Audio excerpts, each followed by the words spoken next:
Pengembangan perangkat lunak. Pengembangan perangkat lunak dibagi menjadi dua, pengembangan perangkat lunak vendor atau komersial, dan juga ada yang pengembangan perangkat lunak in-house. Yang komersial yaitu sebuah perangkat lunak yang dijual kepada orang lain secara komersial untuk mendapatkan keuntungan tersendiri. Contohnya seperti kita ingin membeli lisensi dari Microsoft atau OS Windows atau Adobe Photoshop dan lain-lain. Kelebihannya pada pengembangan perangkat lunak vendor ini yaitu implementasinya sangat cepat, estimasi biaya dan waktu, dan juga reliabilitas. Dan juga ada kelemahannya tersendiri, yaitu aplikasinya yang tidak cukup baik. Dua, tidak dapat disesuaikan dengan keinginan kita sendiri. Ketiga, ketergantungan kepada vendor.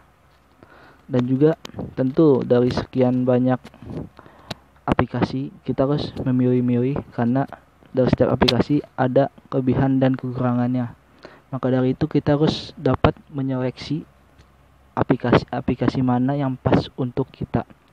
Tentu ada beberapa penilaian yang diperlukan untuk mencari aplikasi tersebut, yaitu kinerja bagaimana kinerja aplikasi tersebut, bagaimana pendukungan dari aplikasi tersebut bekerja, bagaimana dokumentasi aplikasi tersebut apakah baik atau tidak.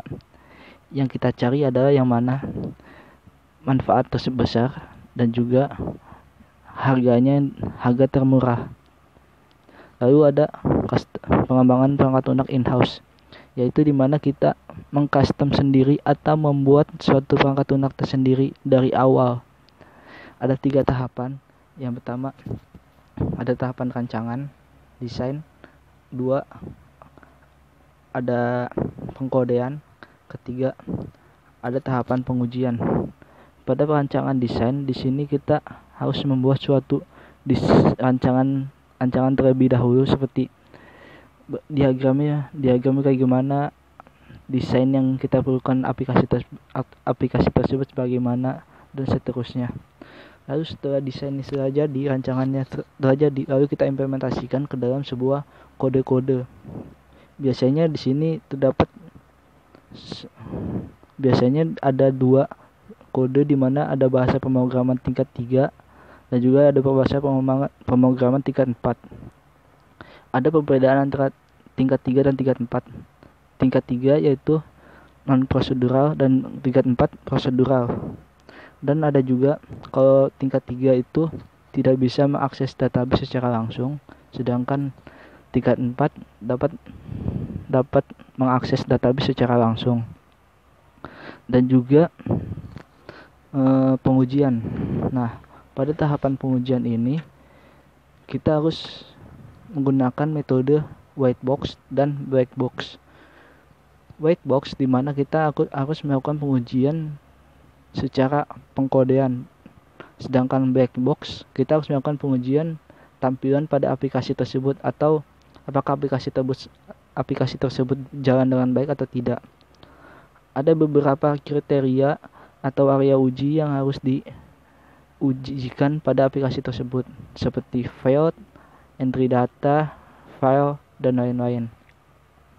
Dan ada juga beberapa tahapan dalam pengujian. Yang pertama, kita harus mengembangkan test case dulu. Habis itu kita melakukan strategi pengujiannya. Setelah melakukan strategi, kita harus melakukan pengujian apakah aplikasi tersebut sudah berjalan. Lalu pasti akan terdapat sebuah kesalahan. Lalu kita lakukan pelaporan pada kesalahan tersebut. Setelah itu kita perbaiki kesalahan tersebut, dan juga kita harus menghitung reliabilitas pada aplikasi tersebut dari kesalahan yang tadi. Implementasi perangkat lunak. Implementasi perangkat lunak adalah suatu tahapan setelah testing, atau di mana tahapan ini di mana implementasi atau sistem tersebut sudah dapat digunakan secara umum oleh berbagai pihak. Tim yang terdapat pada implementasi sistem adalah para perancang, para manajer, dan beberapa staf. perwakilan dari para vendor, pemakaian primer, pengkode, dan para teknis. Dan ada beberapa bagian pokok yang diperlukan dalam implementasi ini, seperti persiapan tempat. Persiapan tempat diperlukan dan juga sangat penting, karena kita harus memikirkan tempat yang cocok atau strategis bagi sistem tersebut, bagaimana desain tempatnya, bagaimana listrik, air, apa segala macam itu harus diperlukan dan juga dirancang sedemikian rupa, dan juga diperlukannya pelatihan personil atau pelatihan bagaimana sistem tersebut dapat digunakan oleh para pemakainya. Karena sistem yang baik adalah di mana sistem para penggunanya dapat menggunakan sistem tersebut. Dan juga ada beberapa lagi seperti persiapan atau pembuatan dokumentasi. Dokumentasi ini sangat penting karena tujuannya agar kita dapat mengetahui bagaimana sistem tersebut bekerja. Kita dapat mengetahui tata cara sistem tersebut. Kita dapat mengetahui historial kesalahan-kesalahan pada terdahulu sistem tersebut agar kemudahan dalam melakukan maintenance. Lalu ada tahapan yang diperlukan juga, yaitu konversi file dan sistem. Maksudnya yaitu kita harus merubah file sistem yang lama menjadi file sistem yang baru. Ada beberapa metode yang digunakan, suatu metode langsung, paralel, parse-in, dan juga pilot. Satu hal lagi setelah melakukan konversi file dan sistem, yaitu yang diperlukan yang sangat penting, yaitu peninjauan pasca implementasi tersebut. Maksudnya yaitu kita harus menilai kembali pada saat implementasi ini telah dijalankan, apakah sistem atau perangkat lunak tersebut telah teruji dengan baik atau tidak. Kalau sudah teruji dengan baik, maka kita harus menaruh di dokumentasi juga agar menjadi sebuah historial pada dokumentasi tersebut. Pemeliharaan sistem. Pemeliharaan sistem yaitu suatu tahapan setelah implementasi sistem. Maksudnya yaitu di mana sistem tersebut telah dioperasionalkan secara umum. Nah, lalu pemeliharaan sistem memiliki 4 jenis. Yang pertama, ada korektif, adaptif, penyempurnaan, dan juga preventif. Korektif adalah suatu sistem untuk mengkoreksi suatu kesalahan-kesalahan yang ada pada sistem saat sistem tersebut sedang jalan. Lalu ada adaptif, yaitu untuk menyesuaikan perubahan dalam lingkungan data atau sedang melakukan pemrosesan, dan juga untuk memenuhi persyaratan pemakai yang baru. Dan juga ada penyempurnaan. Sini sedikit berbeda dengan adaptif, yaitu untuk menyesuaikan para pemakai yang sebelumnya tidak dikenali. Lalu ada preventif, untuk menangkap dan juga mengkoreksi suatu kesalahan-kesalahan yang ada pada sistem tersebut. Ada beberapa tahapan dalam pemeliharaan sistem, atau biasa disebut sistem maintenance life cycle. Yang pertama, kita harus memahami permintaan sistem tersebut. Lalu kita transformasikan permintaan tersebut dan kita harus melakukan spesifikasi perubahan. Setelah itu kita kembangkan perubahan tersebut dan kita uji. Setelah kita uji, kita harus melatih para pengguna sistem tersebut, dan kita harus menguji juga tes penerimaannya supaya sistem tersebut bisa berjalan dengan baik dengan para penggunanya atau tidak. Setelah itu kita harus mengkonversi file dan sistemnya, yang tadi sistem yang lama karena kita pelihara dan mendapatkan kesalahan, kita ubah menjadi ke file yang baru. Itu ada di materi sebelumnya. Lalu setelah kita konversi, kita harus mengupdate dokumentasi supaya untuk menjadi sebuah historial dan juga sebagai acuan untuk kedepannya. Setelah itu kita harus melakukan pemeriksaan kembali pasca implementasi atau pasca setelah dilakukannya pemeliharaan sistem tersebut. Maintainability, suatu kemampuan untuk meningkatkan pemeliharaan sistem. Ada beberapa tata cara untuk meningkatkan maintainability kita. Yang pertama, kita harus mengikuti aturan dari SDLC dan juga SWDLC. Kedua, kita harus mengspesifikasi data standar kita. Ketiga, kita harus menggunakan bahasa pemrograman yang sudah standar. Keempat, kita harus merancang mode-mode yang baik. Kelima, kita harus menggunakan mode-mode yang dapat digunakan kembali. Keenam, kita harus mempersiapkan dan membuat dokumentasi yang baik. Ketujuh, kita harus menginstal perangkat lunak, soal-soal dan juga dokumentasi yang dapat ditaruh di dalam CMS atau Cache Management System. Ada 5 cache tool yang dapat membantu kita dalam pemeliharaan sistem dari sistem yang lama ke sistem yang baru. Yang pertama, kita harus menggunakan rekayasa maju. Kedua, dapat menggunakan rekayasa mundur. Ketiga, kita dapat menggunakan rekayasa ulang. Keempat, kita dapat menggunakan restrukturisasi. Kelima, kita dapat menggunakan sistem pakai pemeliharaan. Ada tata cara dalam mengelola pemeliharaan sistem itu sendiri. Pertama, kita harus menetapkan kegiatan pemeliharaan sistem. Kedua, kita harus merekam setiap kegiatan pemeliharaan sistem tersebut, baik yang terjadwal maupun tidak terjadwal. Ketiga, kita harus menggunakan suatu perangkat lunak helpdesk. Keempat, kita harus mengevaluasi aktivitas pemeliharaan ke sistem. Kelima, kita harus mengoptimalkan program pemeliharaan sistem tersebut. Perancangan sistem, yaitu adalah tahapan di mana kita merancang suatu sistem yang baik, yang isinya adalah suatu langkah-langkah atau suatu prosedur-prosedur dalam melakukan pemrosesan data untuk mendukung operasi sistem tersebut. Ada 3 jenis dalam melakukan perancangan sistem. Yang pertama, global based system, yaitu di mana kita melakukan desain sistem secara global. Lalu ada group based system, yaitu di mana kita melakukan desain sistem secara khusus untuk suatu organisasi atau suatu perusahaan. Lalu ada local based system, di mana kita melakukan perancangan sistem secara perorangan atau untuk 1 orang atau 2 orang. Ada beberapa tahapan yang diperlukan dan juga diperhatikan dalam merancang suatu sistem.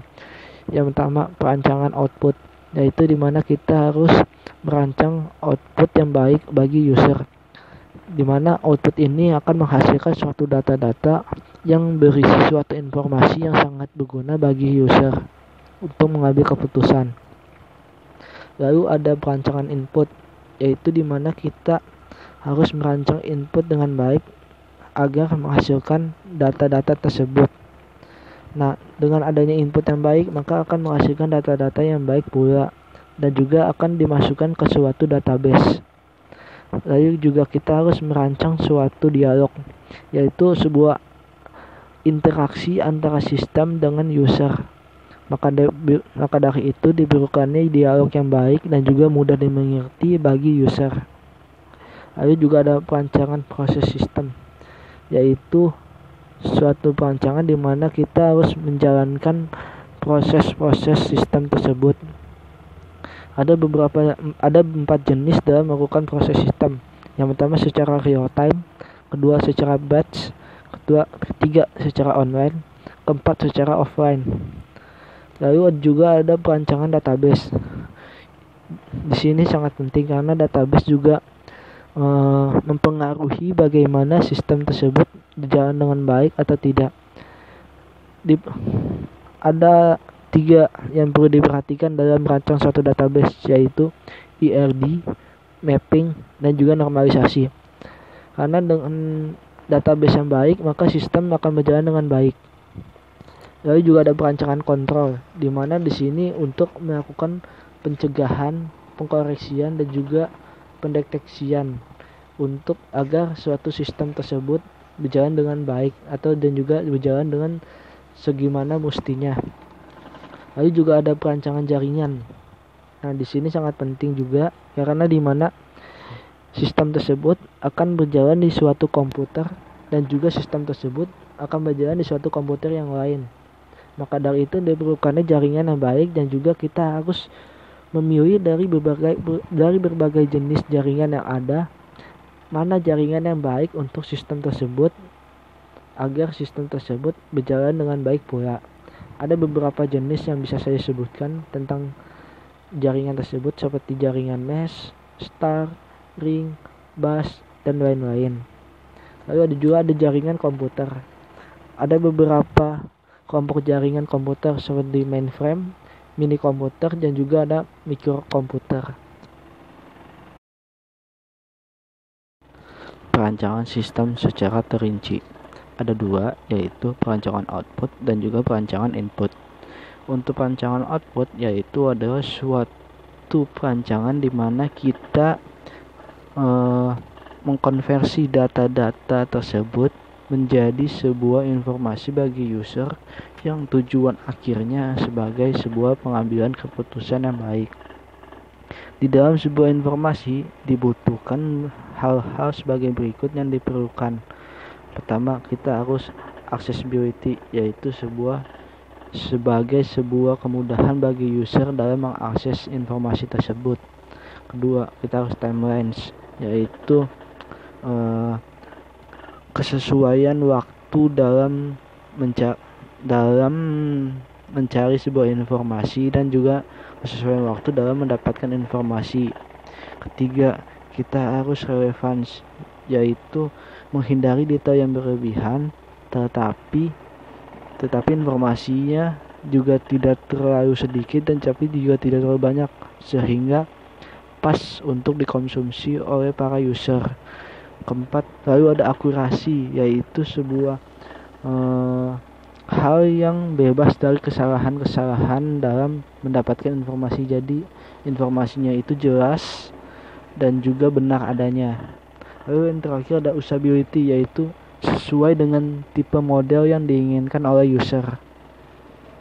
Lalu juga ada perancangan input, yaitu dimana kita mengkonversi dari data-data tersebut masuk ke sebuah database. Pada perancangan input ini kita harus mendapatkan data-data dari user sebagai sebuah pertimbangan untuk menjadikan sebuah output. Nah, biasanya kan kalau dalam perancangan input itu contohnya seperti pengisian formulir ya. Nah, dalam pengisian formulir ada beberapa hal yang perlu diperhatikan dalam pengisian formulir. Atau kalau kita mau merancang sebuah formulir, ada beberapa hal yang perlu diperhatikan. Yang pertama, kita harus pemilihan kertasnya harus sesuai. Karena kalau kertasnya terlalu gede, tapi isinya formulirnya selalu sedikit kan nggak bagus juga. Jadi kita harus sesuaikan pemilihan kertas dan juga ukuran kertasnya. Lalu juga ada warnanya, warna dari kertasnya dan juga warna tulisan juga harus disesuaikan agar bagian tampilannya itu sesuai dengan user dan juga tidak membuat user kebingungan. Lalu ada juga tentang kode-kode unik dalam formulir, maksudnya yaitu ID unik bagi setiap formulir kan, soalnya kan tiap user kan pasti mengisinya beda-beda. Satu user bisa saja satu formulir, jadi kita setiap formulir itu harus kita kasih kode-kode unik agar satu formulir dengan formulir yang lain itu tidak sama. Dan juga kita harus memperhatikan seperti spacingnya dan juga instruksinya, caption dalam isi formulirnya itu juga harus diperhatikan. Nah, dalam pengkodean formulir itu ada beberapa hal juga yang perlu diperhatikan ya, karena tidak sembarang dalam membuat sebuah kode unik dalam sebuah formulir. Biasanya kalau untuk membuat kode formulir yang pertama sih harus unik tentunya, karena harus berbeda dengan yang lain. Misalnya formulir 1 ID-nya 1, formulir 2 ID-nya 2. Terus biasanya juga terkadang bisa menggunakan waktu dibuat formulir tersebut, misalnya ID 1 tanggal sekian strip 1, formulir 2 tanggal sekian strip 2, dan seterusnya. Jadi setiap keesokan harinya tanggalnya berubah dan juga ID juga ikut berubah. Tapi juga dalam pembuatan ID atau kode formulir juga perlu diingat lagi, karena harus mudah diingat juga sebagai referensi untuk pencarian misalnya nanti, dan juga harus unik, visible, efisien, dan juga konsistensi tentunya. Karena kalau nggak konsisten antara satu sama yang lain, nanti akan pada akhirnya beribet sendiri, kebingungan sendiri bagi yang merancangnya dan juga yang penggunanya sendiri. Maka dari itu kita harus konsistensi. Mungkin sekian dari saya. Wassalamualaikum warahmatullahi wabarakatuh. Perbandingan model waterfall dan juga model prototype dalam pengembangan sistem informasi. Model waterfall yaitu sebuah model yang biasa sering kita gunakan atau biasa kita sebut model air terjun. Biasanya meliputi perancangan terlebih dahulu, lalu kita akan masuk ke sebuah pengkodean, lalu kita uji. Nah, pada model waterfall bersifat linear karena kita harus tuntaskan satu tahapan demi tahapan. Kalau satu tahapan itu tidak selesai, maka kita tidak bisa masuk ke tahapan selanjutnya. Sedangkan model prototype itu adalah sebuah teknik dalam mengumpulkan informasi kebutuhan user dengan sangat cepat. Karena model prototype ini bersifat fleksibel, berbeda sekali dengan model waterfall. Maka dari itu kita akan melakukan perbandingan. Perbandingan pertama tentang perancangan sistem. Nah, pada perancangan sistem antara model waterfall dengan model prototype itu sama karena berawal dari kebutuhan masing-masing user. Karena semua model juga pasti sama karena berawal dari sebuah kebutuhan user. Lalu juga ada analisis sistem. Nah, analisis sistem sedang pada model waterfall kebutuhan datanya itu harus secara menyeluruh. Jadi kalau nggak bisa tuntas semua kebutuhan informasi kebutuhan tentang usernya, maka nggak bisa dilanjutkan ke tahap selanjutnya. Sedangkan model prototype itu tidak. Model prototype bisa masuk kapan saja. Misalnya user pengen di saat kita sedang mengerjakan suatu sistem, tetap terus user minta perubahan lagi, itu bisa saja dengan model prototype. Lalu ada tentang perancangan sistem. Pada perancangan sistem model waterfall pada saat tahapan testing itu tidak bisa dilakukan tahapan testing kalau tahapan sebelumnya belum dituntaskan. Sedangkan model prototype kita bisa kapan saja melakukan testing karena bersifat fleksibel tadi. Sedang kalau model waterfall juga belum terlihat gambaran secara menyeluruh. Maksudnya tidak bisa digambarkan secara jelas apakah sistem tersebut seperti apa nantinya karena kan belum tahap informasi akan kebutuhannya itu belum menyeluruh. Sedangkan prototype kita bisa melihat gambarannya, sistem tersebut akan seperti apa, kita bisa melihat akan gambaran tersebut. Lalu ada juga implementasi sistem. Kepada implementasi sistem, kalau pada model waterfall sudah pastinya implementasi sistemnya akan sangat baik ya. Sedangkan kalau model prototype perancangan sistemnya belum, pada implementasi sistemnya kurang baik karena kurangnya perencanaan sebelumnya. Karena kan model prototype itu mengumpulkan informasi cepat tetapi perencanaannya kurang. Sedangkan model waterfall perencanaannya itu sangat matang. Nah, lalu ada pemeliharaan sistem. Pemeliharaan sistemnya antara kedua model tersebut atau model-model yang lain juga pasti sama ya, karena sesudah dilakukan implementasi sistem maka pasti akan dilakukan pemeliharaan sistem. Nah, mungkin kesimpulannya yaitu kalau model waterfall baik digunakan saat kita ingin melakukan perencanaan yang sangat matang, dibutuhkan pada sistem yang besar, Nah, maka model waterfall ini sangat cocok karena membutuhkan perencanaan yang sangat matang. Sedangkan model prototype itu bersifat customize, yaitu sesuai dengan kebutuhan user dan juga bersifat fleksibel. Jadi kapan saja user membutuhkan masukan tentang sistem tersebut, maka bisa langsung dimasukkan. Nah, mungkin itu saja perbandingan antara model waterfall dengan model prototype. Membandingkan model-model pengembangan pada database. Pada perbandingan ini kita menggunakan 3 model. Pertama, kita menggunakan software CMM atau capability maturity model. Kedua, kita menggunakan model RAD atau rapid application development. Ketiga, kita menggunakan model spiral. Hasil pada pembahasannya atau dapat saya kesimpulkan yaitu bila kita ingin menggunakan suatu sistem atau kita ingin membuat suatu sistem yang efektif dan juga efisien serta sedikit siklus pengembangannya, kita dapat menggunakan model RAD.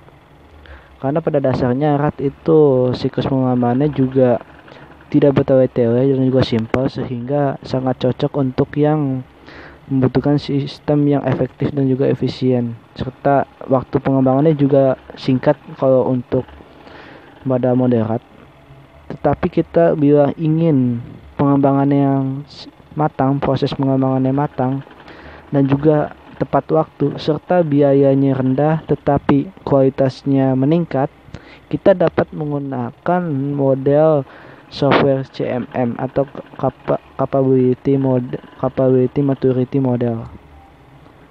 Dan juga bila kita ingin membuat satu model yang berskala besar dan juga database-nya kompleks, kita dapat menggunakan model spiral atau win-win spiral. Karena pada model ini terdapat satu kelebihan yang cukup dipercaya oleh para customer, yaitu resiko analisis resiko. Karena mempunyai resiko analisis itu atau analisis resiko itu sangat baik untuk pengembangan sistem untuk kedepannya. Jadi sangat cocok untuk yang ingin membuat satu sistem yang besar.